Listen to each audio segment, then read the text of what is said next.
It's 2 o'clock in the morning on a back street in Bolton. Whilst most people are asleep, one man is working out his aggression. Hush! Hush! Hush!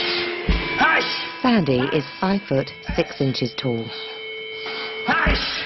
Why am I here now at this daft o'clock, middle of the night, early hours of the morning? I'm here, smashing these bags, getting a good workout, because that could be my opponent, that could be somebody in the street I could be hurting. For a man, being short can be a challenge. Statistically, tall men earn more, have higher-powered jobs, and are more likely to be in a relationship. But what's it really like to be below the national average of 5'9"? Tonight, we meet 3 short men. Yeah! Some girls won't even consider, talking to you if you're, below 5'8" or something. And see how their height has affected their lives. There's this kind of button in me which kind of goes from normal to psychopath.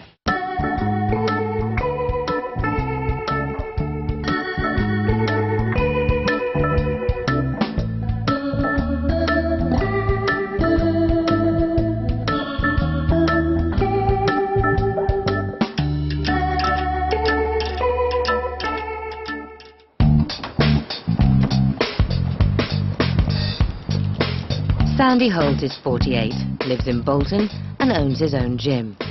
As a short man, he's worked hard to make a success of himself. I'm 5'5" ¾ I tell everybody I'm 5'6", but I think that's with my socks and my trainers on.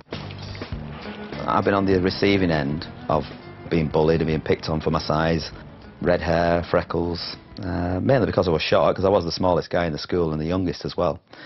And since then, obviously, it's been a fight to be taller, bigger, stronger, harder, faster, whatever it was.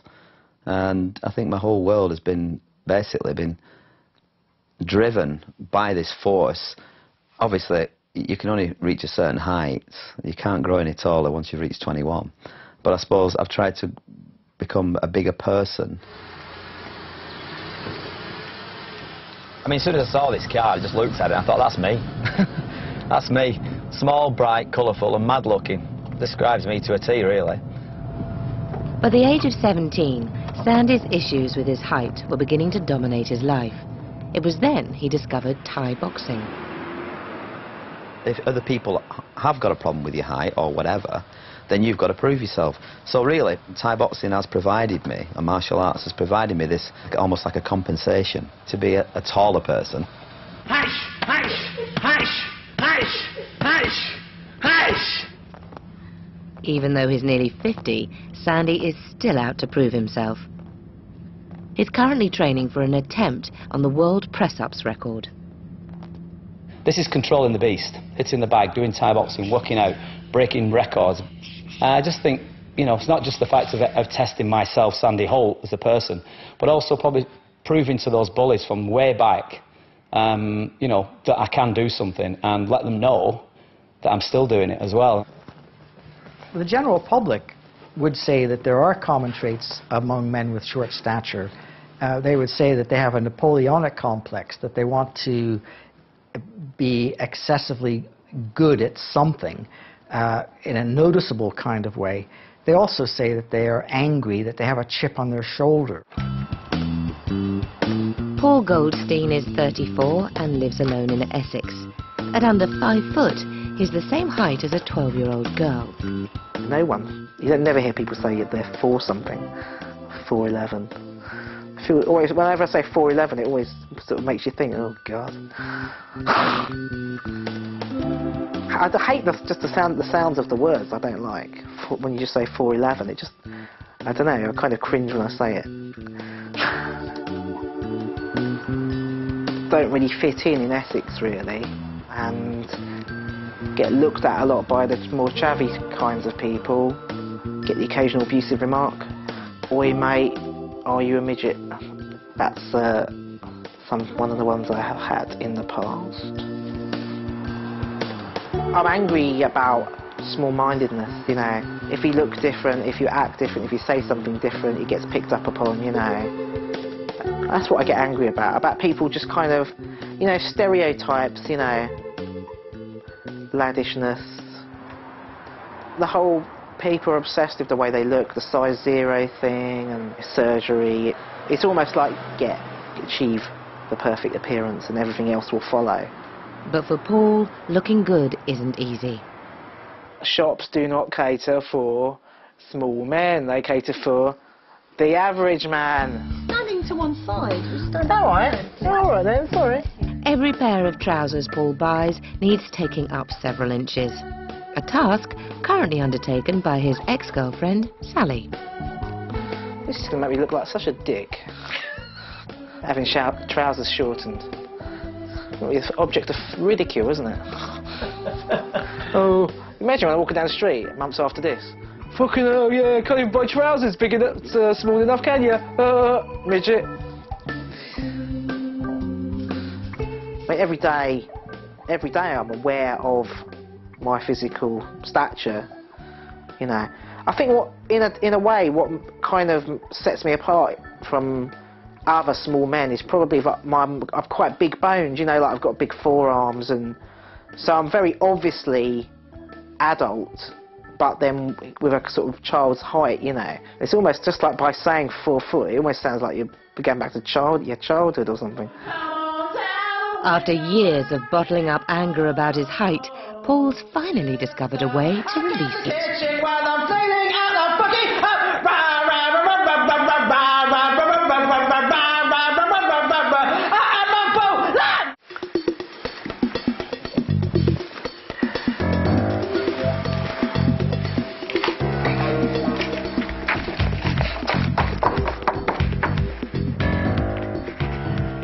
You know, this is just one of the habits I get wherever I go.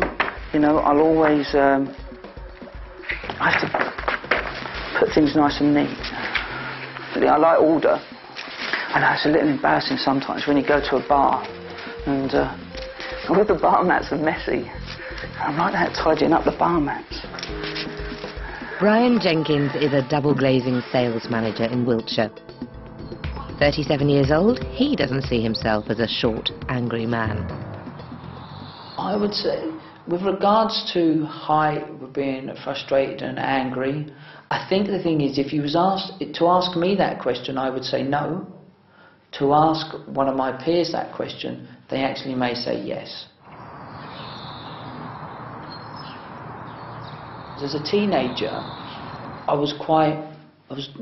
I'm not sure if aggressive was the word, but I wasn't a model teenager, put it that way. So I needed something to channel my energies. So I joined the army. Brian enlisted when he was 18. At first, his job helped him deal with his anger, but then alcohol got in the way. One of the things that I would say was an absolute downfall for me in the army, this was an absolute downfall, was alcohol. There's this kind of button in me which kind of goes from normal to psychopath, and I was quite an aggressive person. They used to call me Dangerous Brian. What would usually happen is, I'm quite small, what generally I'd do is go and find the largest person in the bar and just kind of pick a fight with him. And it was quite ridiculous really, because he was so incredibly big, he would just put his arm aside, okay, and I'd be like just flailing, and he'd be like, then he'd give me a clip round the ear. I don't know why I'd always pick on the biggest guy in the bar, to be perfectly honest with you. I don't know. People call it, I mean, it's been known as small man syndrome. And these dogs, these crazy little dogs, you know, they're the noisiest dogs in the world. Brian left the army 10 years ago and is now teetotal. But here's the thing, if I was to go out and drink as much as I drank then, in that kind of environment, would I still get into the same trouble? I've probably got to say yeah. For Sandy Holt, fighting has been a way of life since he was 17. Inspired by Bruce Lee, he started training obsessively as a Thai boxer. In 1987, he won the European Championship. The toughest fight of my career. The hardest fight. I'll never forget it. It was just the biggest challenge of my life. The crowd were behind me 100%, and you know, the cheers of the crowd brought me on. I've got a lot of people from Bolton there, catching him there with a kick. I mean, boxing, you can get rid of a lot of frustration. Boxing is a great sport. It's the aggression, really. We don't use it as anger as such, because anger, you know, that means you've lost it, but aggression is controlled anger. And it's just that everybody will look down on a smaller person and expect a smaller person to not be as good as a taller or a bigger person. So instantly, everybody, I mean, everything's about size. You know, you're going to McDonald's and it's, you know, would you like to go large with those fries? Everything's about being bigger, better, stronger, harder, faster. I can never change my height, so I've had to use it and turned it to a plus rather than a negative. You can see there he's absolutely knackered. He falls onto his corner. So that stage there is the most amazing feeling I ever had in my life. Because a European title, you know, it's worth... I had 2 British titles and it was worth probably 3 of those.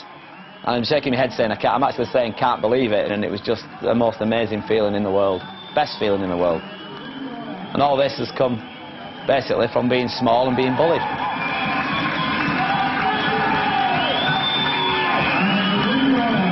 Men who have short stature, they place a focus on 1 or 2 aspects of their lives which they're really good at, and that's a great idea, and they can make great achievements in that way.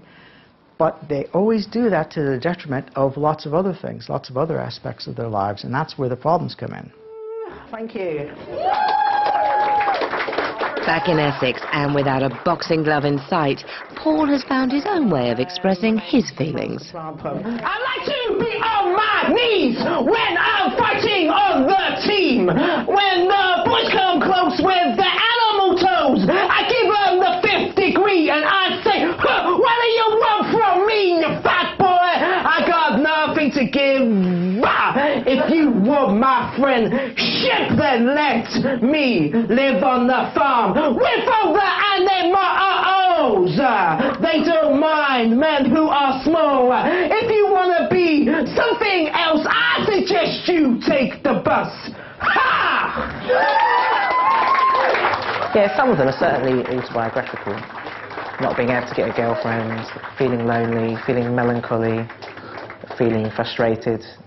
You know, it's like the energy's going out, and it's good to let it out. Because otherwise, if you didn't let it out, it'd be in. So, yeah, feeling like you don't fit in modern, conventional society. Paul's height marked him apart from a young age, especially at school. I remember one day I was walking down the street and this guy started like punching me on the back, and I didn't react. I just carried on walking. I can't lie, at the time it did upset me, you know, and there were bad times, you know, a lot of the time. It changes you forever, I think. Now, at least once a week, Paul performs in front of an audience. It feels like a cleansing experience, like at the end. You sort of almost feel like you've got something out of your system, you know. It just feels like it's a good experience, you know. It's like almost religious, you know. It's just like you're sort of venting these feelings, and by the end of the performance, you feel better. When my gigs get reviewed, people nearly always remark on the height thing. It's kind of interesting, you know. I think somebody described me as diminutive noise poet, or short bloke, or another time short fat bloke, or, you know, it's just like, it's almost like that is the first point of reference. It's kind of, I think it's just kind of like a cheap shot, really, you know. Yeah, I mean, even when I perform, you know, like when I supported Baby Shambles, they came on stage and the first thing I heard was this guy in the crowd say, "Oh, what a midget." But I suppose at the same time there was always like the tangible air of you're always expecting people to say something, you know. You expect a remark, you expect an occurrence.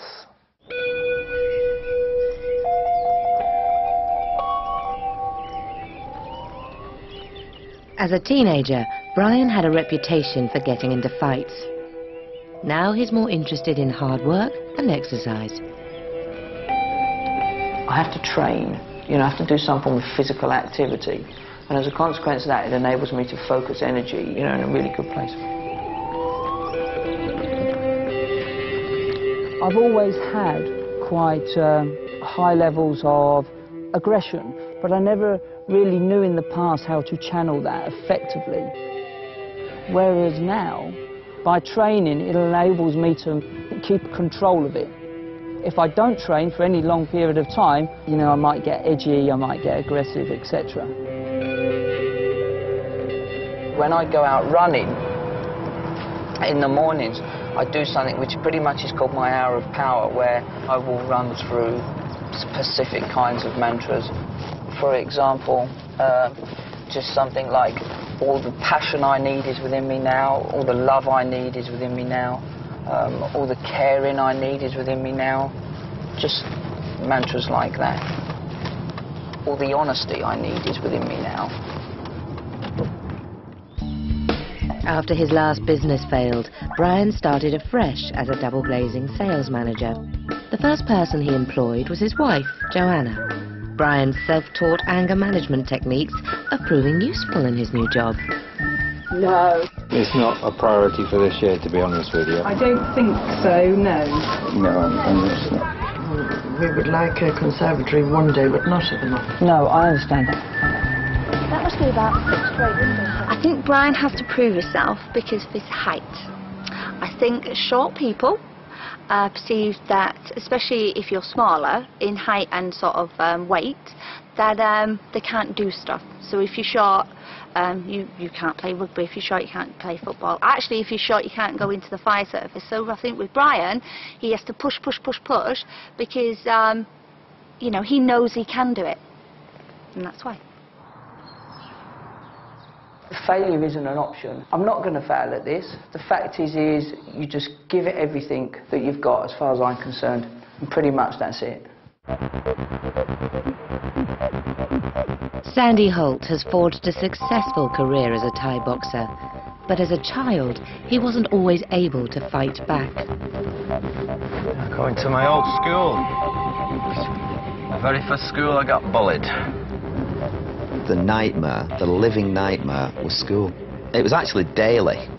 5 days a week I was going to get verbally and physically battered and abused. But I knew I had to be there. It was right outside those gates. I remember getting battered there, and I remember getting battered just here as well, because always when you came out of school, it was just a handful of retrobates. It was like 5 or 6 students who, well, there were 6 of them, who just basically had me in the sights.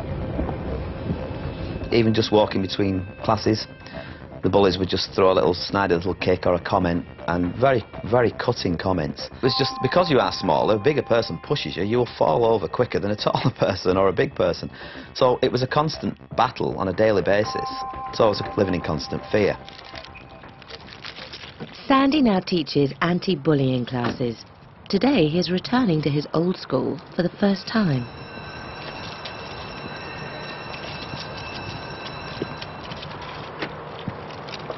A bit weird. Place I've not been to since I was bullied at school, so I'm gonna have some mixed feelings here, I think. But I'm glad I'm back. It's good, because I suppose it's the old, you know, face the demons type of thing, really. And it just got to me really, really bad, and that obviously instills in yourself, and you think that you blame yourself, you don't blame your parents. You know, you can't go home and say, Mum, why have you made me small? You know, Dad, why have you made me small? And it has, obviously, a very profound effect upon my life. I know you're very nervous, but we are so fortunate that Sandy has come back into school to give you a taster session of his skills. So I won't keep you any longer.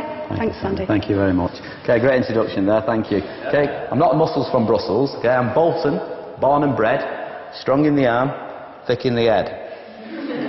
Right, well, I'm not that thick. I was obsessed with my height, and to the point where, you know, I'd wear the tallest heels on a pair of trainers or shoes I could get in the shop. Even wearing 2 pairs of socks in my shoes, again, just for that little added, it's surprising what you do.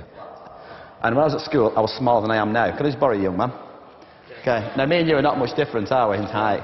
And all the geezers, let's pick on some big lads. Okay, you come here, young man. Alright, there's me and you versus them, what do you reckon? We'll win. Okay, we'll win? I like this guy already, he's good. Right, do you know the best form of self-defence in the world? Are you ready? See all them? Yeah. Right, come on, run. Go.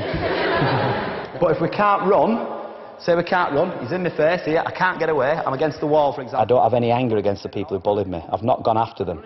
In fact, the opposite. The people who had bullied me have come up to me and basically shook my hand, thanked me and apologised. Ready, go. And I didn't need to land one punch, one kick, one knee, one elbow. and I've got my satisfaction through seeing them be very humbling in my presence, in the fact that they know I've done well and they feel now intimidated by me, not the other way around. Thank you. Thanks for coming down today, lads. Really appreciate it. Nice one. Remember, small, nothing wrong with that. Top man. Thank you very much. Thank you. My hairs just stood up on the back of my neck a little bit, because it's like this is the very place where it all happened, and it's a humbling experience, really. I feel very, I don't know if emotional is the right word, but yeah, no, yeah, I'm feeling it. I'll be honest. I'll get in touch with my feminine side if I've got one. No, I feel a bit emotional. Sandy Holt has only ever had one long-term relationship with Thai boxing. He hates the idea of marriage and never wants children. Monogamy is what humans are not meant to be. We're not swans. We are actually polygamous. Now, I know that's a big word for a Thai boxer, which means that we're meant to have different partners. So do I need somebody? Do I have to have somebody? There's plenty of independent people as well. I am very, very, very independent. Too many people, in my opinion, rely on and use the partners as a crutch, and the minute they're not there, they're the ones who are going to suffer.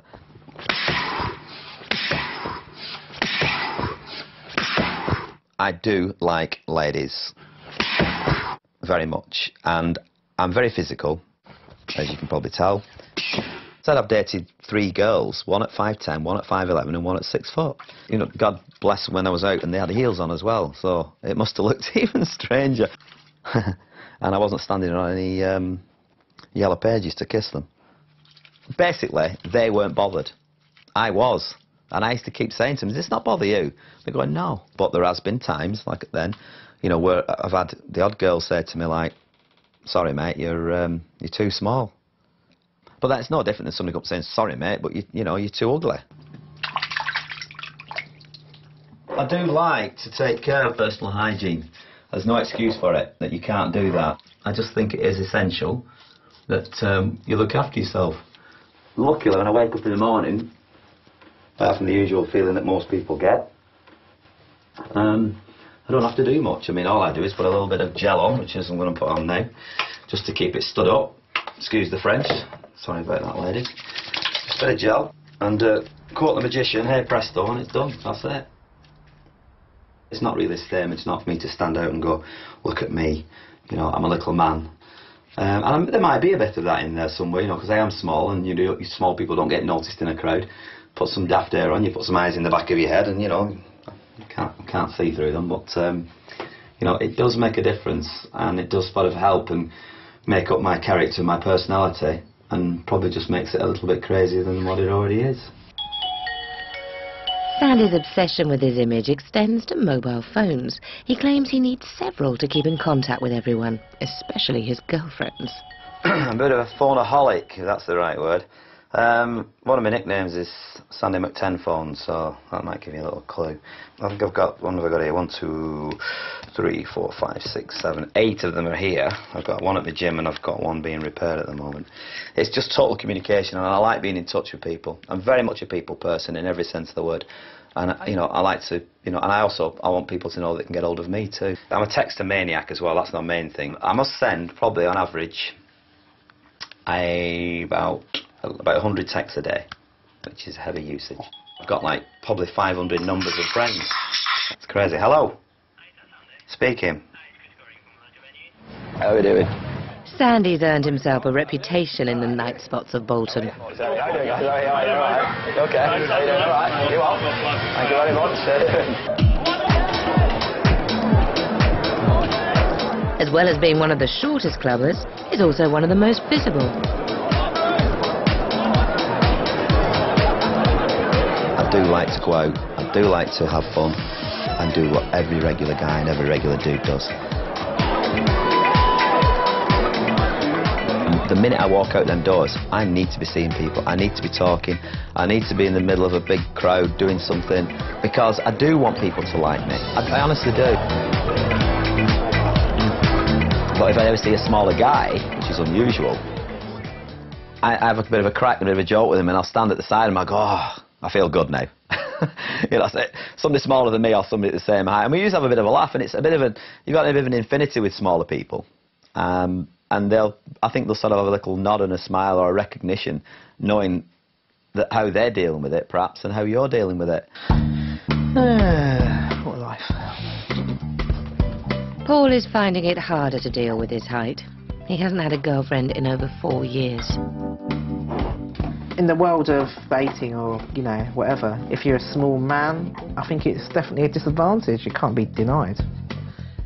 Some girls won't even consider, like, talking to you if you're, like, below 5'8" or something, and it's pretty common, you know. It's like, you'd be surprised that, like, you know, how many women just do not want to know just because of the height, you know. It's kind of, I don't know, it's kind of strange, I think. Dating is competitive, and, you know, what happens with men with short stature is that they feel that in competitive situations, it's all unfair. Whatever they do, the balance isn't right. Women see tall men or average height men as far more attractive than short men. Therefore, why bother? It is a tall world, isn't it, mostly? The classic Lonely Hearts ad or whatever, I'm looking for tall, dark, handsome, you know, that sort of thing. Some women say they like to feel slightly protected by the bloke. I suppose it's like a slightly old-fashioned value. You know, they like the bloke to be taller, like at least a couple of inches, you know. I don't know, it's kind of strange, I think, but, you know, people like what they like, you know. Paul's last serious relationship was with Sally, who's 20 years his senior. They've remained close friends, and Sally now helps him clean his flat and alter his clothes. Before he knew me, he used to get a tailor to do it, but I said I'd do it. It doesn't cost him anything. We're friends, and it just gradually got to that eventually. More to do with his persistence than anything. That's another part of his personality. He's a very persistent person. He doesn't take no for an answer, so yeah, that's really how it happened. We just were friends, gradually got into that. My problem really when I was going out with him was the age, I think, more than anything else. But yeah, I didn't really think about the height. I mean, sometimes he'd say to me, oh, those people are looking at me, and I wouldn't even have noticed that they were looking at him. But then, you know, you sort of start noticing it yourself a bit. But then, that's because he brought the subject up. But then after that, yeah, I completely forget all about it, really, to be honest. I think we do get a lot of funny looks, you know, like we're walking down the street, a lot of people think she is my mother. Probably, you know, even one of my neighbours said the other day, oh, yeah, well, I saw you the other day with your mum. And I was like, no, it's not my mum. She's not my mum. And there probably is an element of the kind of motherly, you know, aspect. I think she does take that role to a certain extent. Right. Well done, put your eggs back. Okay. Brian has been happily married to Joanna for 11 years, and they have 2 children together. I first met Brian when we was in the army together. Brian was my first boyfriend who was the perfect height. My previous boyfriends were all taller. Brian really kept up the discipline when he left the army in every bit of his life. You know, he was very strict in the army, so he's quite controlling, really. The pasta and a dish. Right, wait there, we just need to get the pasta. With regards to being the boss at home, I must admit, I think I'd probably have to say, if Daddy's not happy, then pretty much the troops aren't happy. At home, especially in the kitchen, Brian expects everyone, including Joanna, to play by his rules. Well, when Brian's in the kitchen cooking, he'll say to me, Joanne, clean up. Joanne, wash up. Joanne, set the table. He's bossy. Joe, if I put some leaves here, okay, they're going to need washing. Yeah, please, yeah, if you would, yeah. Joe, the cheese grater. I haven't washed it yet. Joey, I think it'd be best if we empty the tablecloth outside. I'm not allowed to use those knives. My knives are in that drawer. These are Brian's special knives. I do think he does have a bit of attitude, and that is the small man syndrome. I think small man syndrome doesn't necessarily have to be the fighting. It's an arrogance of, you know, not necessarily that they think they're short, but it's look at me, you know, I can do this, I'm better than you. And I do believe Brian has that still. Just the white sauce, right there you go. Controlling and manipulating are quite general neurotic and personality problems that are very well recognized. When a person has a long-standing, long-term problem, and certainly short stature is one of these very permanent problems, the features of the personality that are affected are also of permanent nature, and certainly controlling other people or manipulating other people or manipulating their environment in particular ways, that too becomes almost part of their way of behaving. Paul is convinced it's his height that's the obstacle to him finding a long-term partner and settling down. Tonight he's visiting his mum to talk about it.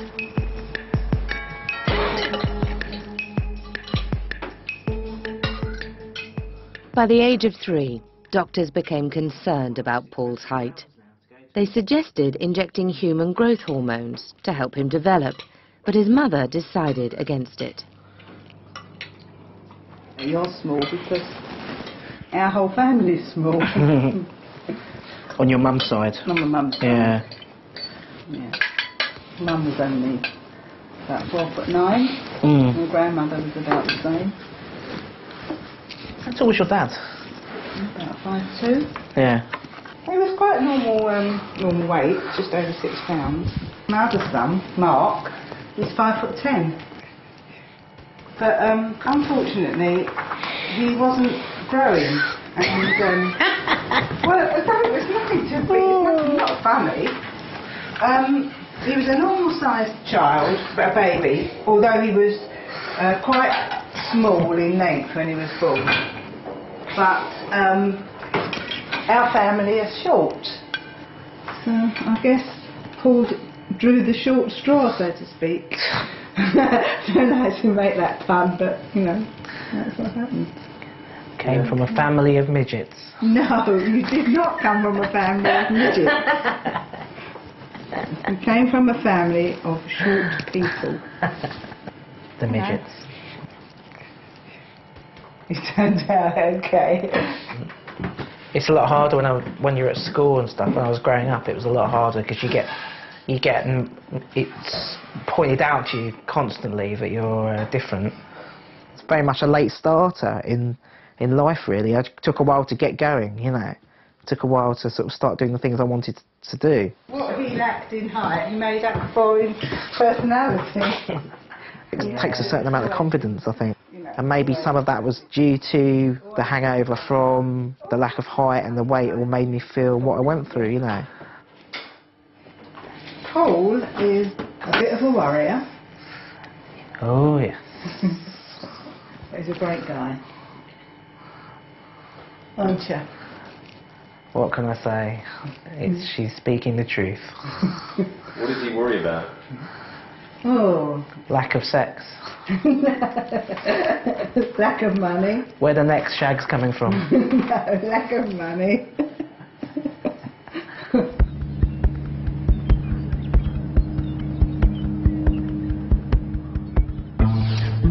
Back at his gym in Bolton, Sandy Holt is continuing his love affair with fitness training and with press-ups.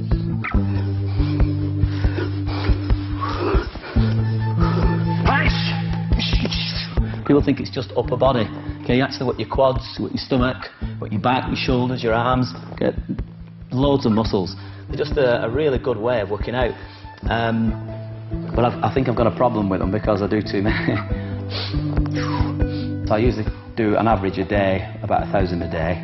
I have been known to do more.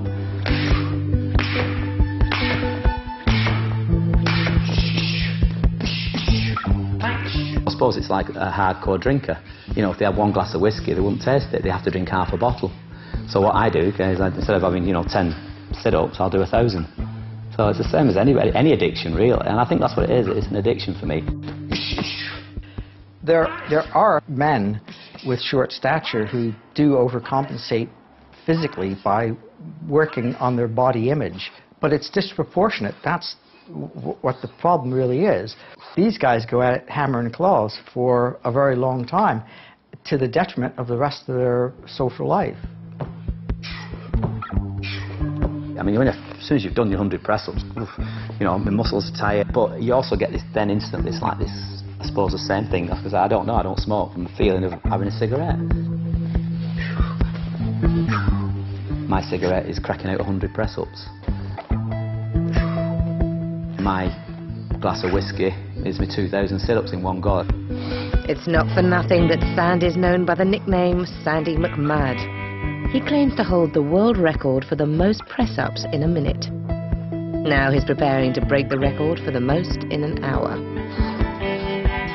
Because now, not just size, which I've been living with all my life, but, you know, there's an age factor here now as well.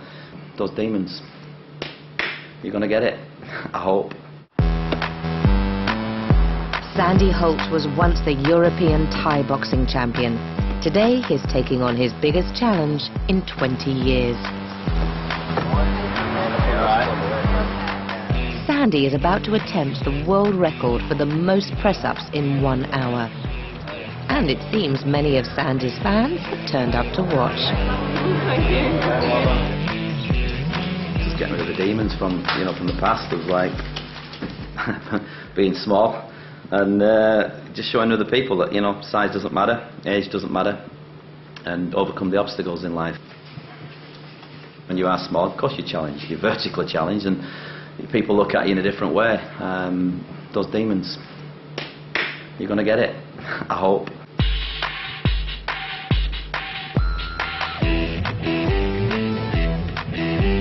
To earn his place in the Guinness World Records, Sandy has to beat the current record of 3,416 press-ups in 60 minutes.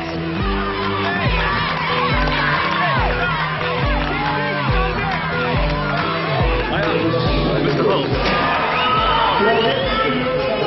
5, 4, 3, 2, 1.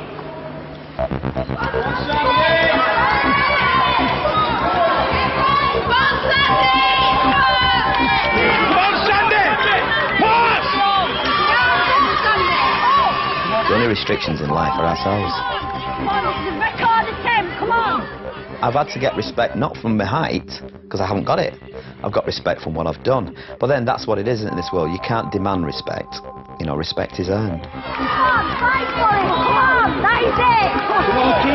After half an hour, Sandy has done just over 1,500 press-ups, still 2,000 short of the current record. Sandy, doing really well. Come on, all the way up. Push your arms all the way up. And I'm not a big man. I'm a small man. If other people have got a problem with your height or whatever, then you've got to prove yourself. It has been a compensation, but it's been a good one, and I've got absolutely no qualms, and I would do it all again from the beginning. Even if I had to be bullied again to go through that to get where I've got now, I'd do it all again. With just 5 minutes left on the clock, Sandy's running into difficulties. I mean, I don't mind dying doing press-ups. I don't mind dying, you know, kick myself to death, kick a bag and fall over, die with a heart attack. And if everybody says, oh, Sandy's died because he was too fit, good. Good.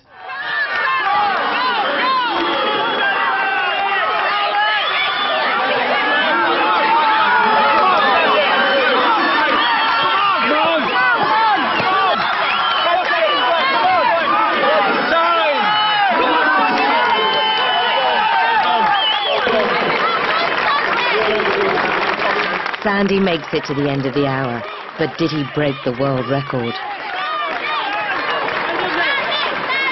Total number of push-ups he managed was 2,952. Unfortunately, that means the world record still stands at 3,416. Please try again. We'd love to see you try again.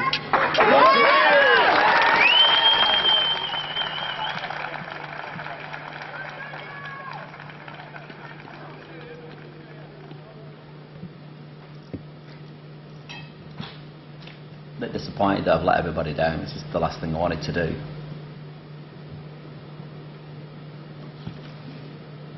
I've just not quite got what I wanted to get, but it won't stop me. And it just gives me all the more reason why I think that, you know, us small people can do it. And I'll go for another title. I'm going to get my name in that Guinness Book of Records one way or the other. I'm going to do it, definitely.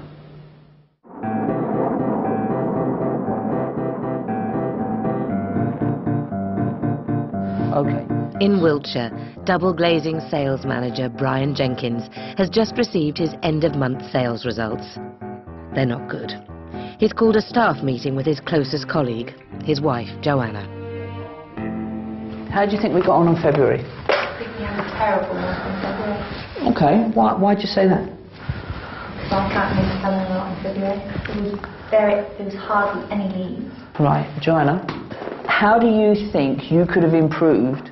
He would never say that he's failed. He's always pushing, always trying harder, and I don't know if that's part of the small man syndrome, but it's definitely part of Brian. Well, that's it for me. All right. I would say small man syndrome is that, for example, there kind of may just be a little bit of a chip on the shoulder because you're small. I don't know. But for me, it's just not relevant. No, but you just like to be in control, don't you? I like situations to be in control. I mean, I think it's part of the arrogance, I think, or confidence, whatever. Part confidence, part arrogance. That is a bit of the small man syndrome, I think. Maybe too much.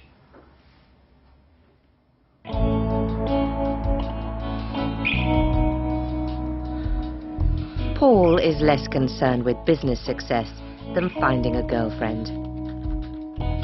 After 4 years of being single, he's now turned to the internet. I was talking to this one girl, and she just sort of started it. She just went, "Oh, I really need some cock." I was just like, okay, you know. I mean, sometimes you just talk to someone, and you just get sort of like a bit, you know, gets a bit sort of frisky quite quickly. I put a fake profile up once on a dating website. I did it as an experiment to sort of like see if people would respond to it. I put like fake height on there, you know, I put like 5'9" or something, fake picture, you know, all that stuff. And just thought it'd be really funny just to see like if I got loads of response. And literally on one of them, I got responsive within about 2 seconds of putting the profile on. Like all these girls were like, you know, sort of like getting in touch, going, "Oh, you're really good looking," and all this, you know. It's funny, isn't it? But people feel the need to put fake pictures up.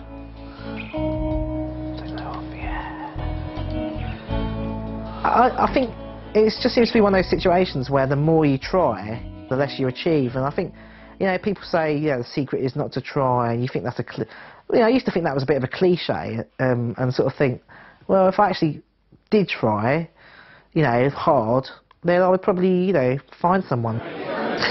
Paul's determined to keep looking for a girlfriend.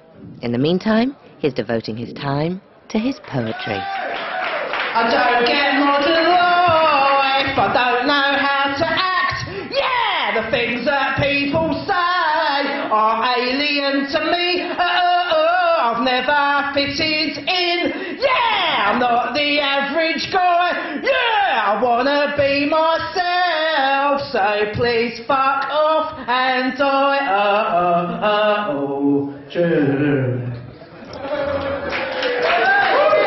I think there'll always be men that shorter than average who have psychological and emotional problems due to their stature. The problem is more to do with society and their stereotypes and false notions and false concepts. I'm only about 5'2" 3/4 or something like that, but you know, I'm in a sort of profession where it's dominated now by women, so it doesn't really matter very much to me. The anger is still there, I must admit.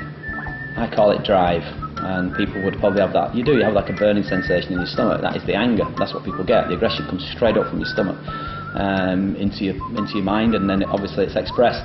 Whereas I feel that that anger to me, I've got it suppressed. Yeah, but it's still there. It's like a little ball of flame in your stomach. I think it's always there, because it will always be, because I'm always going to be small. Yeah, I still feel ultimately it made me who I am.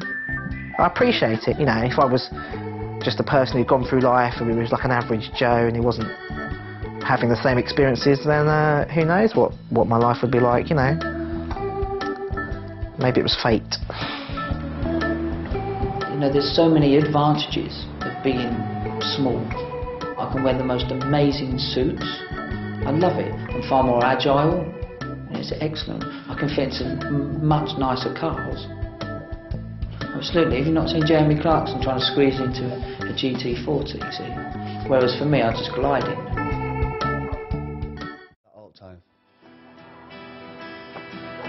If he goes out into a pub, everybody will just turn around and look at him.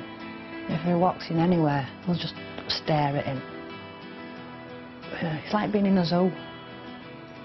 He's a walking target. Every parent